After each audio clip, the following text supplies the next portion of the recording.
Part 2, The Ultimatum. They didn't speak to me for 2 weeks. No calls. No messages. No fake concern. At first, I thought that was it. That silence meant acceptance. It didn't. It meant preparation. The call. My phone rang on a Tuesday evening. My mother. I almost didn't answer. Almost. "Can we talk?" she asked, voice soft in that familiar way, the tone she used when something bad was coming. "I guess," I said. "We want to meet," she continued. "All of us. As a family." I knew better. Family meetings in my life never meant reconciliation. They meant decisions had already been made, without me. The setting. They chose a restaurant. Public. Neutral.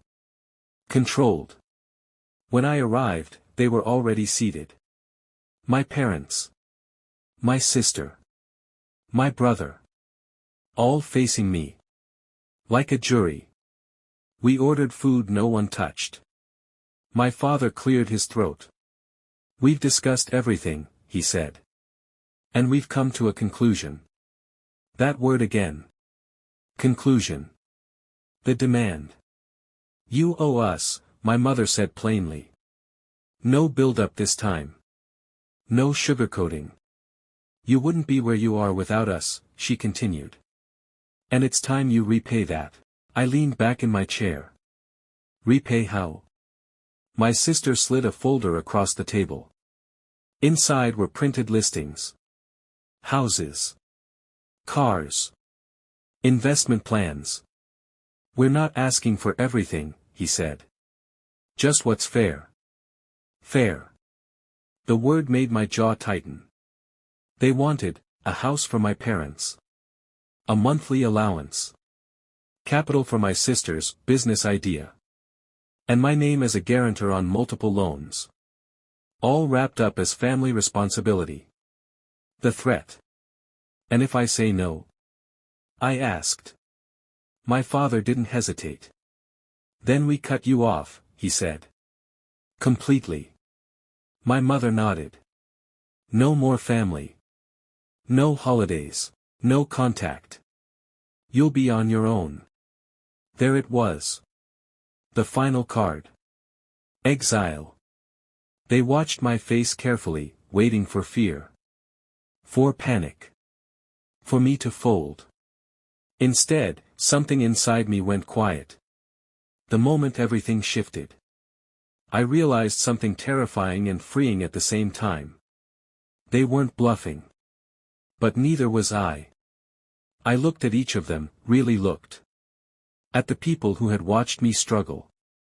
Who had doubted me. Who now only saw me as a resource. And I understood, if I said yes, this would never end. If I said no, I would lose them, but finally keep myself. My brother spoke next. My answer. I closed the folder and slid it back. "I'm not doing any of this." My mother's eyes filled with tears instantly. "You're choosing money over blood," she said. "No," I replied. "I'm choosing my life." My sister scoffed. "Don't come crying back when you regret this." My father stood up. "This is your final decision?" he asked. "Yes." He nodded slowly. "Then you're no son of mine." The words hit, but not the way they expected. They didn't break me. They released me. The aftermath. I walked out alone. No one followed. No one called after.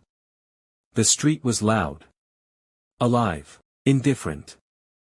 I stood there for a moment, hands shaking, not from fear, but from adrenaline. I had just lost my family. And for the first time in my life, I felt honest. What I didn't see coming. I thought the ultimatum was the end. It wasn't. Because when people lose control over you, they don't always walk away. Sometimes, they try to destroy you. And then they were going to do exactly that. By turning everyone against me. I thought cutting them off would be the hardest part. I was wrong. The hardest part came after, when they realized guilt no longer worked, and they switched to punishment. It started quietly. A missed call from an aunt I hadn't spoken to in years. A message from a cousin who suddenly just wanted to check in. At first, I ignored it. I had learned that silence was my strongest defense.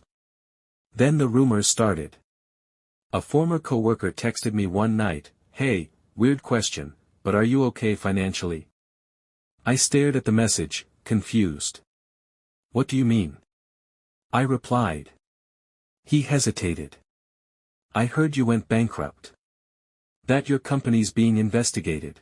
My chest tightened. Within days, it was everywhere, whispers in professional circles, subtle questions during meetings, clients suddenly reconsidering. Someone had been talking. Loudly. Strategically. I didn't need proof to know who. My mother left me a voicemail that week. Her voice wasn't angry. It was calm. Controlled. Dangerous. "You didn't leave us a choice," she said. "If you're going to act like we're strangers, don't be surprised when people treat you like one." That's when I understood. This wasn't about money anymore. It was about control. They couldn't reach my wallet, so they went for my reputation. My uncle claimed I owed him 4 years of support. My cousin told people I'd stepped on family to get ahead. My parents hinted that my success came from favors, not work. And the worst part? Some people believed them. For the first time since cutting ties, I felt that old familiar weight, the urge to explain myself. To defend. To prove I wasn't the villain they painted me to be. But then I remembered something my therapist once told me: people who benefit from your silence will panic when you stop being quiet. Let them. So I did something different. I told the truth. I told the truth. Not emotionally. Not dramatically. Professionally. I called a meeting with my top clients. I showed them timelines, contracts, records. Clean. Transparent. Unarguable. Then I did something I'd never done before. I went public. Not with a rant. With a statement. I acknowledged my background. My upbringing. The support I received, and the boundaries I had set. I didn't name names. I didn't accuse. I simply said this: I am grateful for my past. I am responsible for my future. And I do not fund manipulation, entitlement, or abuse, no matter where it comes from. That sentence hit harder than any insult ever could. The fallout was immediate. Clients stayed. Partners doubled down. Opportunities returned, stronger than before. And my family? They imploded. I told the truth. Not emotionally. Not dramatically. Professionally. I called a meeting with my top clients. I showed them timelines, contracts, records. Clean. Transparent. Unarguable. Then I did something I'd never done before. I went public. Not with a rant. With a statement. I acknowledged my background. My upbringing. The support I received, and the boundaries I had set. I didn't name names. I didn't accuse. I simply said this: I am grateful for my past. I am responsible for my future. And I do not fund manipulation, entitlement, or abuse, no matter where it comes from. That sentence hit harder than any insult ever could. The fallout was immediate. Clients stayed. Partners doubled down. Opportunities returned, stronger than before. And my family? They imploded.